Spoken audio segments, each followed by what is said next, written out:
Thank you, Mr. Chairman. Secretary DeVos, once again, in your budget, it proposes eliminating the Student Support and Academic Enrichment Grant Program under Title 4A of the Every Student Succeeds Act.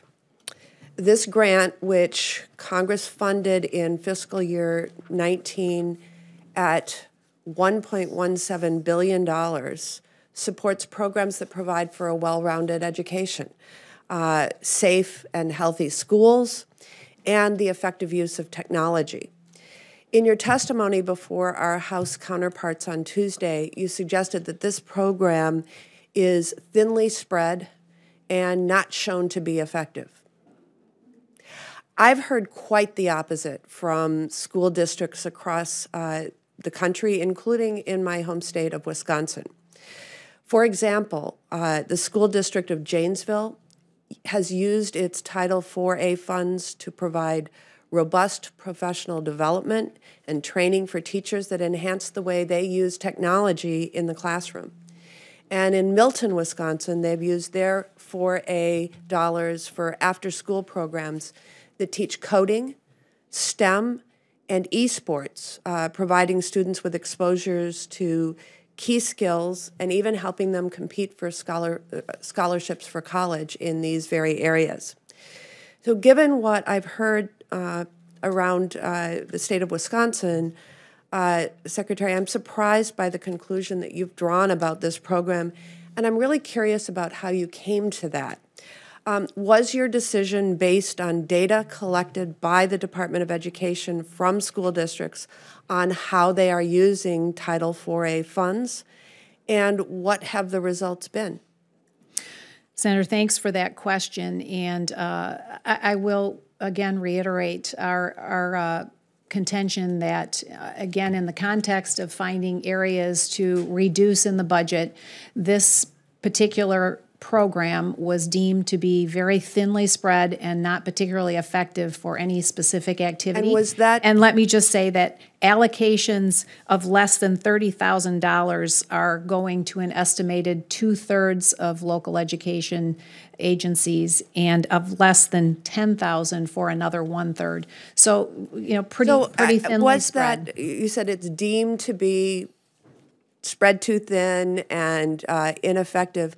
Was that decision based on data, evidence collected by the Department of Education from student districts, from school districts, on how they're using the funds? Or is that just a sort of gut-level assessment that a school district can't do anything useful with $30,000?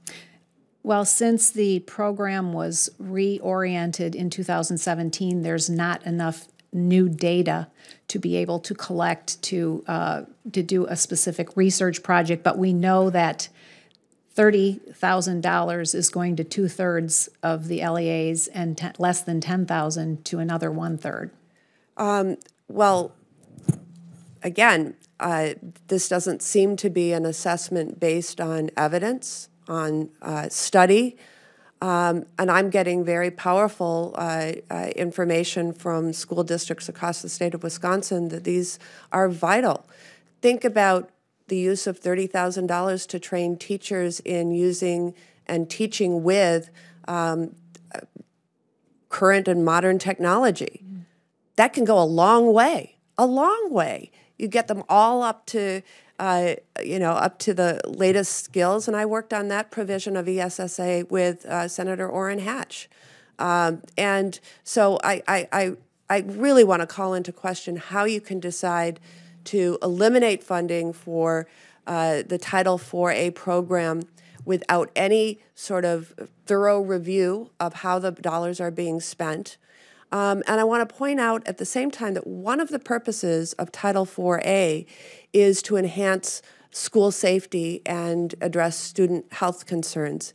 So alongside the elimination of the 4A program, your budget proposes a new $100 million school safety state grant that would, according to your testimony, help build state and local capacity to identify and address the wide range of school safety and student health concerns authorized under Title 4A.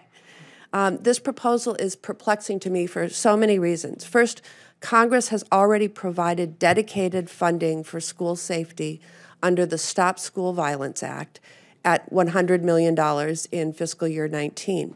Second, if the $1.17 billion under Title IV-A program is, in your words, too thinly spread, I fail to see how a much smaller amount could possibly replace it and provide meaningful support to school districts for the broad range of student health and safety needs.